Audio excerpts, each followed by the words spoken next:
Gawat, makin panas. Inilah 4 berita politik terbaru hari ini. Berita pertama, Opung Luhut ngurusin kuota haji. Menak Yakut, kok masih terima duit gaji? Berita kedua, kepala negara diperlakukan seperti pegawai menghadap bos. Protokol presiden di mana? Berita ketiga, SBY ingin pasangkan putra mahkotanya dengan Anies. AHY diprediksi akan begini. Berita keempat, berani pilih Anies Baswedan jadi bakal capres. Rocky Gerung, kita angkat topi untuk Surya Paloh. Berita pertama, Opung Luhut ngurusin kuota haji. Menak Yakut, kok masih terima duit gaji? Pengamat politik Rocky Gerung menyindir habis Menteri Agama Menak Yakut Kolikomas lantaran tugasnya telah dikerjakan Menko Marves Luhut Binsar Panjaitan. Diketahui baru-baru ini Luhut terbang ke Arab Saudi untuk kepentingan terkait kuota haji. Menurut Rocky, Luhut telah mengerjakan tugas Menak terkait kuota haji. Karena itu, ia pun menyindir dan mempertanyakan apakah Menak Yakut masih terima gaji lantaran tugasnya sudah dikerjakan oleh Luhut. Yang mesti tersinggung mestinya Menteri Agama tuh. Kan itu tugas Menteri Agama, ujarnya dalam akun YouTube-nya. Lanjutnya, ia menegaskan jika Menteri Agama bukan untuk mengurusi iman orang lain, melainkan mengurus administrasi orang beragama. Mengurus administrasi orang beragama, kan Menteri Agama bukan mengurusi iman orang. Ia mengurus administrasi orang beragama, jelasnya. Ia pun mempertanyakan jika tugas Menak telah dikerjakan Luhut, mengapa gaji yang diberikan rakyat kepada Menak diterima? Kalau administrasinya diambil Pak Luhut, kita mau tanya, lalu gaji yang diberikan rakyat kepada Menteri Agama untuk mengurus administrasi, kenapa diterima tugasnya? Berita kedua, kepala negara diperlakukan seperti pegawai menghadap bos. Protokol presiden di mana? PDIP menggelar rapat kerja nasional Rakernas pada Selasa 21 Juni di Sekolah Partai Lenteng Agung, Jakarta Selatan. Presiden Joko Widodo menghadiri Rakernas PDIP tersebut. Sebelum Rakernas dimulai, Jokowi bertemu dengan Ketua Umum PDIP, Megawati Soekarno Putri, di sebuah ruangan. Ruangan tersebut tampak seperti ruang kerja. Megawati dan Jokowi berbincang-bincang di ruangan tersebut. Ikut berkumpul Ketua DPR Puan Maharani, Sekretaris Presiden Pramono Anung, dan Prananda Prabowo. Di saat Jokowi tengah berbincang dengan Megawati, Puan Maharani tampak asyik berfoto selfie. Walau lagi serius menjelang pembukaan Rakernas PDI Perjuangan, tetap harus rileks bersama Ibu Mega, Mas Nanan, Mas Pram, Bang Oli, Pak Budi Gunawan. Pak Jokowi pun terlihat santai, ikut menyapa kalian semua. Semangat, tulis Puan di akun Instagramnya. Unggahan Puan ini ternyata banyak mendapatkan komentar negatif dari berbagai pihak. Salah satunya dari politikus senior sekaligus pendiri PAN, Abdillah Thoha. Lewat akun Twitter pribadinya, Abdillah Thoha mengunggah ulang momen pertemuan Jokowi dengan Megawati. Bersamaan dengan unggahan tersebut, Abdillah Thoha menuliskan kritik pedasnya. Abdillah mengatakan bahwa seharusnya rakyat Indonesia tersinggung dengan kondisi tersebut. Menurutnya, seorang presiden dianggap seperti pegawai di depan ketua umum partai politik. Abdillah mempertanyakan protokol presiden yang nampaknya tidak diterapkan dalam pertemuan Jokowi dan Megawati. Tak hanya itu, Abdillah Thoha juga menyindir aksi Puan yang asyik selfie dan merekam pertemuan tersebut. Padahal, menurut pandangan Abdillah Thoha, Jokowi sangat tidak nyaman dengan kondisi tersebut. Aneh kalau ada warga negara Indonesia yang tidak tersinggung. Kepala negaranya diperlakukan sebagai pegawai menghadap bos. Protokol presiden di mana?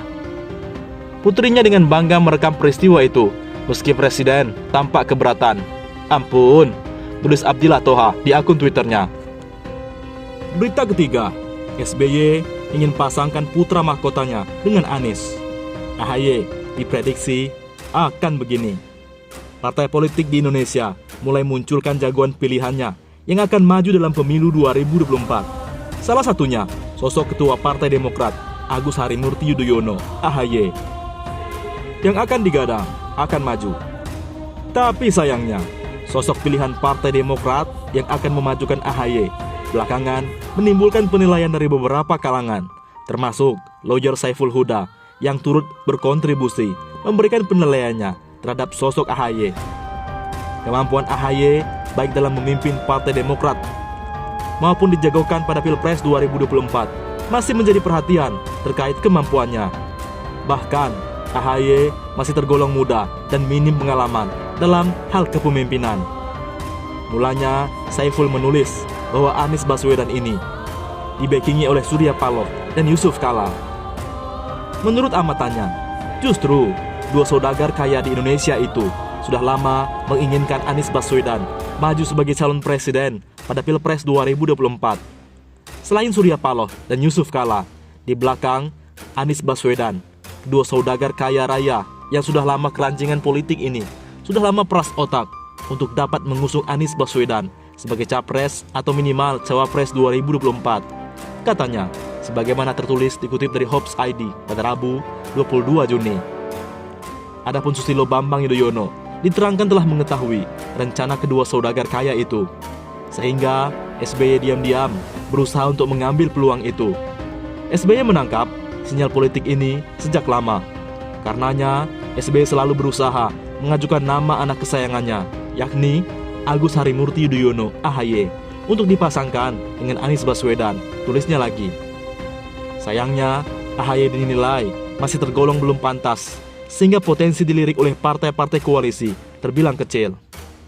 Namun, para politisi dan publik pun tahu bahwa AHY masihlah bocah kecil yang baru belajar berpolitik serta tidak layak jual, jelasnya dalam tulisannya.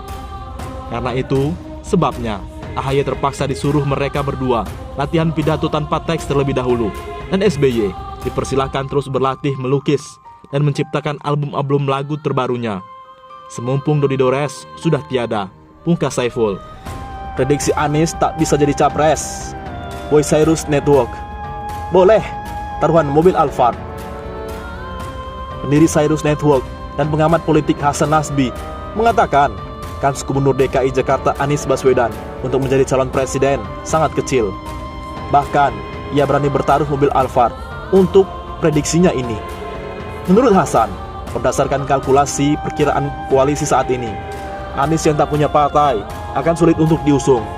Kesempatan Anies disebutnya hanya ada di calon wakil presiden, cawapres. Kalau mau jadi capres, berat. Dari semua sisi, kalkulasi matematikanya susah. Tapi kalau jadi cawapres, masih mungkin, ujar Hasan saat acara diskusi total politik bertajuk Anies Ganjar di tikungan koalisi, Minggu 19 Juni. Mendengar pernyataan Hasan, co-host diskusi Ari Putra menantang Hasan taruhan atas prediksinya itu. Hasan pun menyanggupinya. Boleh taruhan mobil Alphard, kata Hasan disambut tawa para narasumber dan undangannya.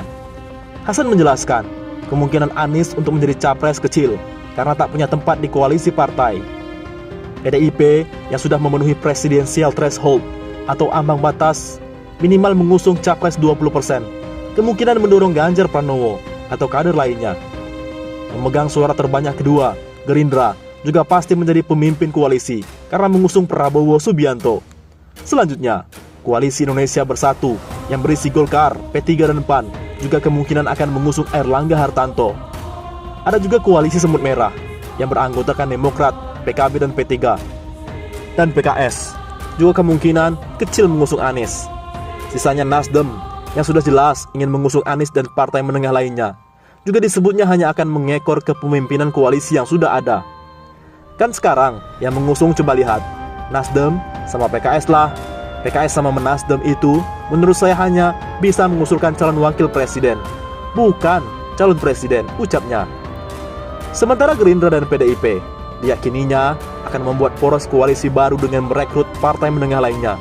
Dengan demikian, partai yang ingin mengusung Anies akan hampir dipastikan tidak ada. Sulit membayangkan Anies bisa, kecuali Anies yang bergerak gitu. Saya bungkus partai-partai ini, jadi semua partai dealnya sama dia. Tetapi saya nggak bisa lihat kemampuan itu.